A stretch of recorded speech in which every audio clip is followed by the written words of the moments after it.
অনেক দিন ধরে ভাবছি যে যখনই আমি কিছু কথা বলি সোশ্যাল মিডিয়াতে, হয় ইংরাজিতে বা হিন্দিতে বলি, তেলেগুটা এখনও ভালো করে রপ্ত করতে পারিনি, তো ভাবলাম কেন না একটা ভিডিও বাংলায় বানাই।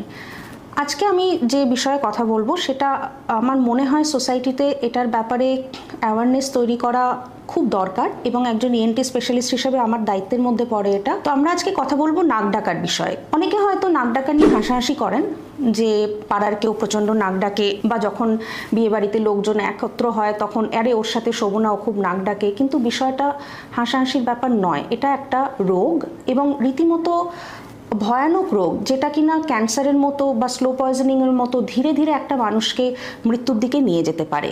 কখন আপনি বুঝবেন যে নাক ডাকার জন্য আপনাকে ডাক্তারের কাছে যেতে হবে, যে আপনার নাক ডাকাটা স্বাভাবিক নয়, এটা অবস্ট্রাকটিভ স্লিপ অ্যাপনিয়া।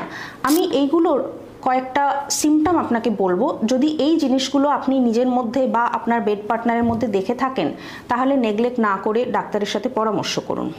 নাম্বার 1, নাক ডাকতে ডাকতে মাঝে মাঝে শ্বাস রুদ্ধ হয়ে যাচ্ছে, মানুষটি নিঃশ্বাস নিচ্ছে না এবং কিছুক্ষণ পর ধরফর করে আবার পাশ ফিরে শুচ্ছে বা উঠে বসে পড়ছে, একে বলে অ্যাপনিয়া, এটা ডেঞ্জারাস। নাম্বার 2, সকালবেলায় উঠে ঘুম পাওয়া, ফ্রেশ লাগছে না, মাথাটা ধরে আছে, দিনের বেলায় যেখানে সেখানে বাসে ট্রেনে বসে বা মিটিংয়ে বসে ঘুমিয়ে পড়ছেন এবং তখনও নাক ডাকতে শুরু করছেন, এটা খুবই অস্বাভাবিক ব্যাপার।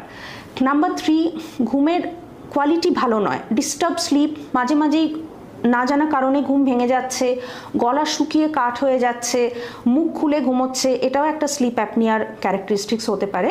নাম্বার 4, এটা ছেলেদের ক্ষেত্রে যেরকম সিমটম দেয় মেয়েদের ক্ষেত্রে আবার অন্যরকম হতে পারে।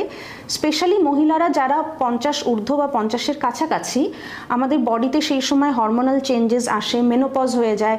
তাই আগে অল্প বয়সে যাদের কখনো নাক ডাকেনি, হতে পারে 40-50-এর পরে তাদের নাক ডাকছে, তারা দিনের বেলায় লেথার্জিক ফিল করছেন, বডি পেন হচ্ছে, অনেক সময় এদের ডায়াগনোসিস ঠিকমতো হয় না এবং ডিপ্রেশন বলে তাদেরকে সাইকিয়াট্রিস্টের কাছে পাঠানো হয়, কিন্তু সঠিকভাবে জিজ্ঞাসা করলে বোঝা যাবে যে এনারা স্লিপ অ্যাপনিয়াতে ভুগছেন।